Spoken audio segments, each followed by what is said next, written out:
తాకట్లో ఉన్న బంగారాన్ని విడిపించి ఆ రోజున మార్కెట్ ధర కట్టి మిగిలిన డబ్బును మీకు అందిస్తుంది కొమ్మూరి గోల్డ్. నమస్కారం, వెల్కమ్ టు ఐ డ్రీమ్. ధర్మ మార్గం విత్ విజిత కార్యక్రమానికి స్వాగతం.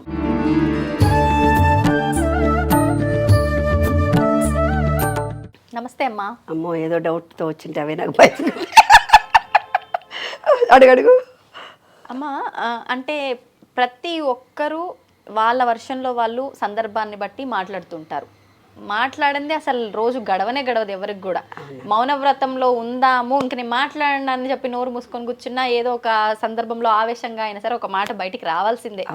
ఇప్పుడు ఈ మాటలు ఎట్లా అయిపోయినాయి అంటే అమ్మ, చేతిలో పవర్ ఉంది అంటే, డబ్బు ఉంది అంటే, నేను ఏది మాట్లాడితే అదే వేదం, ఇంకా చెల్లుతుంది అంతే, అది ఫిక్స్ అని చెప్పి కొంతమంది ఏది నోటికి వస్తుంది మాట్లాడుతున్నారు. కొంతమంది ఏంటంటే అనవసరంగా పక్కన వాళ్ళ తప్పున్నా లేకున్నా వాళ్ళ ఇష్టానికి నోరు పారేసుకునే వాళ్ళు ఉన్నారు. కొంతమంది నిజంగా ఒక మంచి జ్ఞానాన్ని సమాజానికి అందియడం కోసము తాపత్రయపడే వాళ్ళు వాళ్ళ మాటను వాళ్ళు ఆ రకంగా యూజ్ చేస్తున్నారు. అంటే ఏదేమైనప్పటికీ ఒక మాట అనేది ఒక ఆయుధంలా, అది పాజిటివ్గా అయినా వెళ్తుంది, నెగిటివ్గా అయినా వెళ్తుంది. చాలా రకాలుగా మాటనైతే మనం ఉపయోగిస్తున్నాం.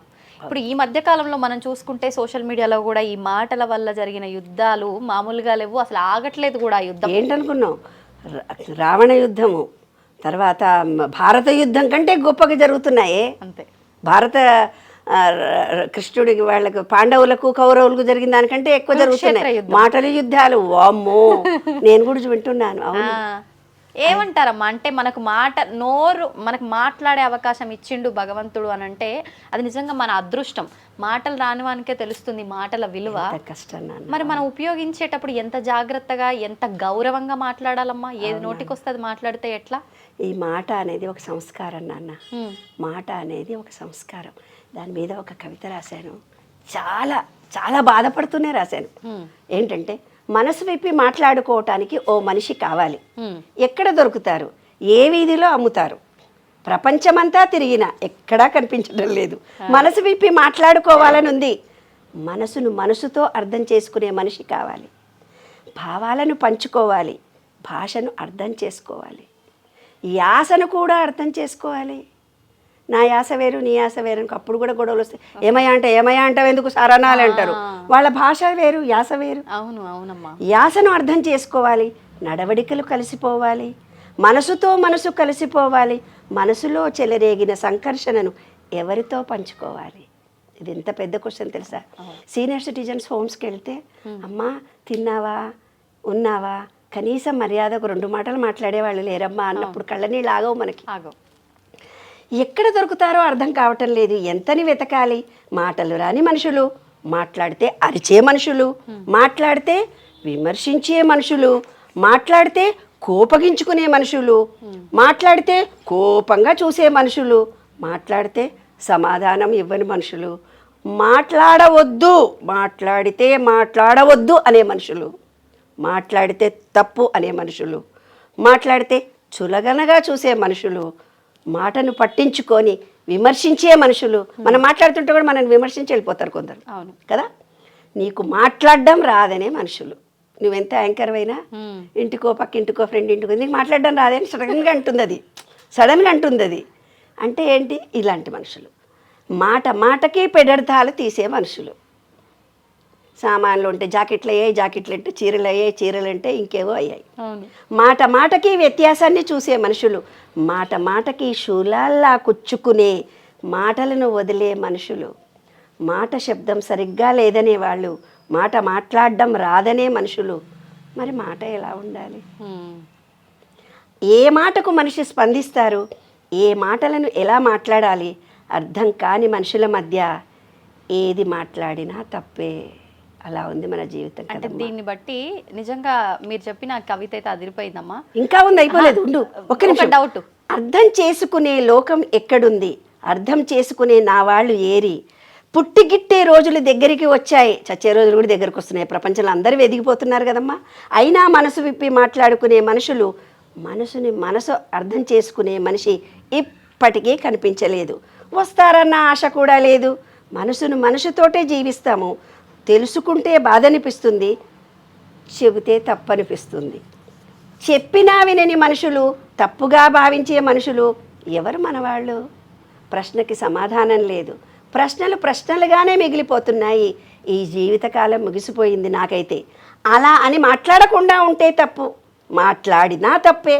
ఈ కుటుంబంలో, ఈ సమాజంలో ఇన్నేళ్ళు గడిపాము, కానీ శారీరక ఆరోగ్యము, మానసిక ఆరోగ్యము ఎప్పుడు ఒకే రీతిగా ఉండని రోజున ఈ ప్రశ్నలు ఉద్భవిస్తాయి. వయోధికులు అయ్యాక ప్రతి చిన్న విషయానికి మనసు స్పందిస్తుంది, మనసు క్షోభ పెడుతుంది, మనిషి విలువ తగ్గిపోయిందని మనసు కలవరపడుతుంది. నాకైతే ఏడుపు వస్తుంది నాన్న. కానీ మనసుతో మాట్లాడే మనిషి మాత్రం దొరకటం లేదు. ఇదే కదా నాన్న నిజమే. నిజమమ్మా, నిజం. అంటే ప్రతి ఒక్కరిలో ఉండే ఆలోచన ఇదంతా, ప్రతిరోజు కూడా సంఘర్షణ, మనసులో మనిషికి కలిగిన సంఘర్షణ నాన్న. నిజమమ్మా, నిజం. అయితే విను, మాట ఎలా ఉండాలి? మాట అనేది ఒక శబ్దము. ఈ విశ్వమంతా వైబ్రేషన్తో నడుస్తుంది. ఒక మనిషి ఒక వ్యక్తిని నిరంతరం విమర్శిస్తూ ఉన్నాడనుకో, విశ్వ నియమాల ప్రకారం ఏమైపోతుందంటే అతన్ని విమర్శించే మనుషులే అతని దగ్గరకు వస్తాడు. ఒక రాజకీయ నాయకుడు ఉన్నాడనుకో, ఒక మంచి పొలిటికల్ ప్లేస్లో ఉన్నాడు, ఆయన మాట్లాడిన మాటలు ఏవైతే ఉన్నాయో, ఎలా తను మాట్లాడాడో అవే మాటలు తిరిగి అతనికి వస్తాయి. ఏమంటాడు ఒక రాజకీయ నాయకుడు? అరే నువ్వు దొంగరా, నువ్వు జైల్లో ఉన్నావురా, నువ్వు దొంగరా, జైల్లో ఉన్నావురా అని 100 సార్లు అంటాడు. అనేసరికి ఏమవుతుంది, కొన్నాళ్ళ తర్వాత ఈయన మీద ఏదో కేసు వచ్చి జైల్లో ఉండాల్సి వస్తుంది. ఓహో, అది మాటల రహస్యం.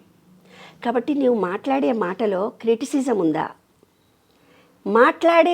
ఈ విశ్వానికి మాటలు రావు, దానికి భావం మాత్రమే తెలుసు. వాడు జైలుకి వెళ్ళాడు దొంగ, వాడు జైలుకి వెళ్ళాడు దొంగ అనగానే వీడు కూడా కొన్నాళ్ళకి జైలుకి వెళ్ళాడు కదా. అంటే విశ్వానికి వెళ్ళాడు జైలు అనేది నీకు ఇష్టం అనుకుంటుంది. ఏది ఎక్కువగా మాట్లాడితే అదే ఇష్టం. అది ఈ విశ్వం మనకు ఇష్టం అనుకుంటుంది, విశ్వానికి తెలియదు. నువ్వు ఫీలింగ్తో సహా ఇచ్చి మీటింగ్లో మాట్లాడావు, అందుకని నువ్వు 6 నెలలని 3 నెలలన్నా 2 నెలలన్నా జైలుకి వెళ్ళొస్తావు. ఒక రాజకీయ నాయకుడు ఉన్నాడు, కులాలలో చిచ్చు పెట్టాడు, అన్నిట్లలో చిచ్చులు పెట్టి అంతా ఈ విశ్వంలో ఉండే ఆ రాజకీయంలో ఆ రాజ్యాన్ని ముక్కలు చేశాడు. ఒకళ్ళతో ఒకళ్ళు మాట్లాడుకోకుండా కులాలని, మతాలని, ప్రాంతీయతలని వేరు చేశాడు. అతనికి ఎప్పుడో ఒకసారి అతనికి టైం వచ్చింది కదా, అతను ఓడిపోగానే అతని కుటుంబం చిన్నాభిన్నం అయిపోతుంది. ఎందుకు? అతను చేసింది అతనికి ఇష్టం అనుకుంది విశ్వం. అతనికి టైం వచ్చింది, ఆ కుటుంబంలో కొడుకుకు తండ్రి ఉండదు, తండ్రికి బిడ్డ ఉండదు, బిడ్డకు మామ ఉండడు, మామకు పిల్లలు ఉండరు, ఒంటరి వాడైపోతాడు. ఎందుకంటే నువ్వు చిన్నాభిన్నం చేసావు. మనం ఏం చేస్తామో అదే ఇస్తుంది.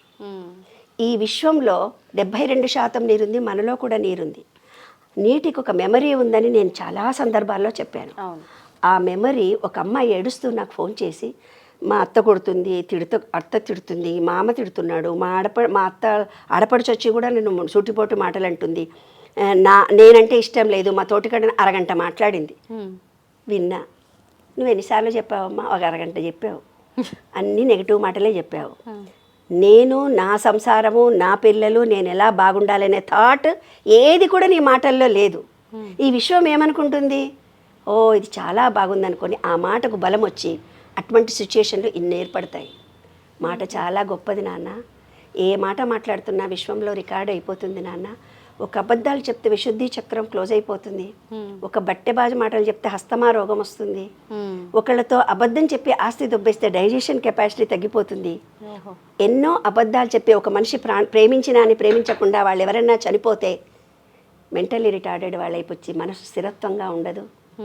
ఏమ్మా, అబద్ధాలు చెప్పి ఎన్నో దొంగ మాటలు చెప్పి ఒకళ్ళ ఇంట్లో అద్దెకుండి అద్దె ఇవ్వక మాటలతో మీరు మోసం చేసి కోర్టుకు వెళ్తా, లాయర్లు ఎన్నెన్నో చెప్పి ఆ ఇల్లుని నువ్వు సొంతం చేసుకుంటే మూలాధార చక్రం క్లోజ్ అయిపోతుంది.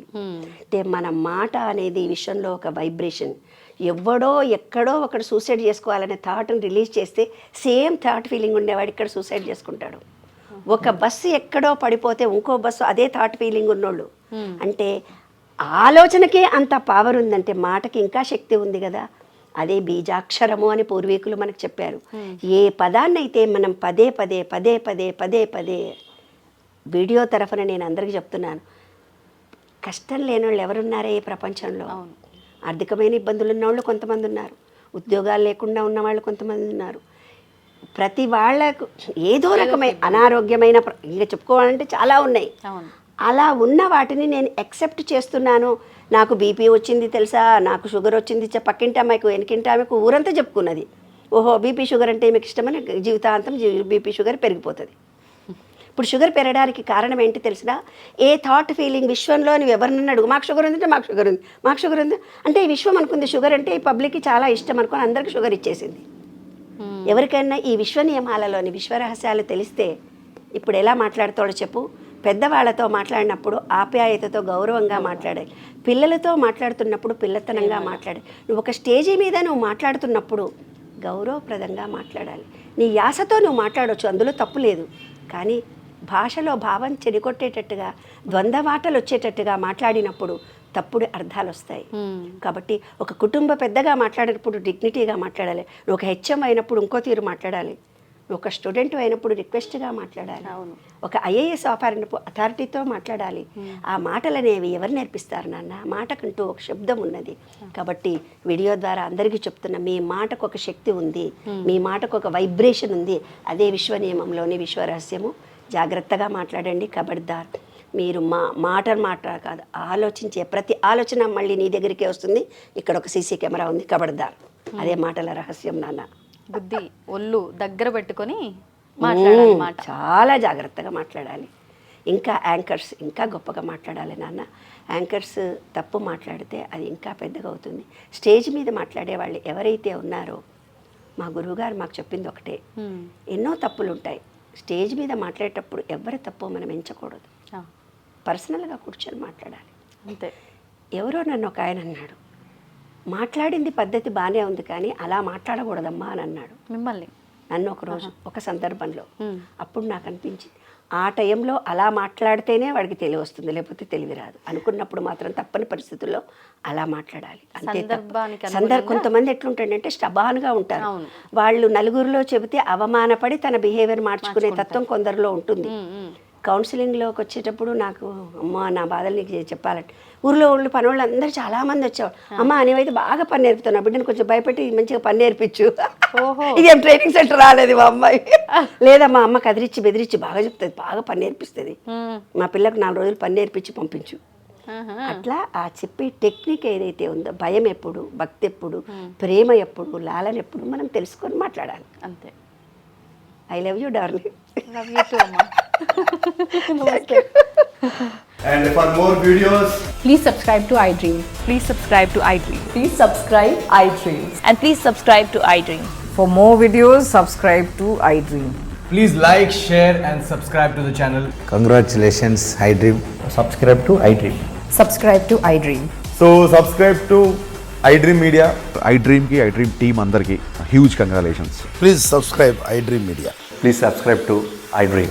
Subscribe iDream. Please subscribe to iDream. iDream అంటే నా కళల ఛానల్ను సబ్స్క్రైబ్ చేసుకున్న నోరు తిరుగుతలేదు, మీరైతే గంట గుర్తు కొట్టండి. For more such videos, please subscribe to iDream. Subscribe to iDream. Please subscribe to iDream. Please subscribe iDream Media. Please do subscribe to iDream. Please subscribe to iDream Media. For best entertainment and information, please subscribe iDream. And don't forget to subscribe to iDream.